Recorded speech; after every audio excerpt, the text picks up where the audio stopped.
Comment, বাজে কোনো মন্তব্য কেউ কোনোদিন করতে পারবে না। একমাত্র তুই আমার বিরুদ্ধে করছো কমেন্ট, একমাত্র তুই আমার বিরুদ্ধে কমেন্ট করছো।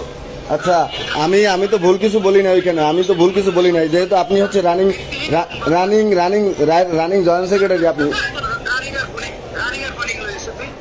রানিং ছাত্রলীগের জয়েন্ট সেক্রেটারি মামা আপনি, ঠিক আছে? সেই জায়গায় আপনি হচ্ছে একটা দলের পক্ষপাত কেন? আপনি নিজের মুখে বলছেন এই কথা, সবার মুখে ওপেনলি বলছেন। আপনি হচ্ছে আওয়ামী লীগের একজন কর্মী, আপনি হচ্ছেন বঙ্গবন্ধুর আদর্শে আদর্শিত, আপনি হচ্ছেন শেখ হাসিনাকে ভালোবাসেন, বঙ্গবন্ধুকে ভালোবাসেন।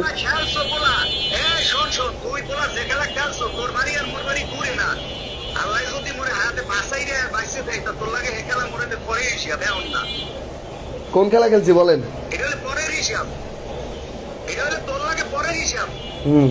সামনাসামনি যে সময় দেওয়া এই সময় হিসেবে। আচ্ছা আচ্ছা, ঠিক আছে।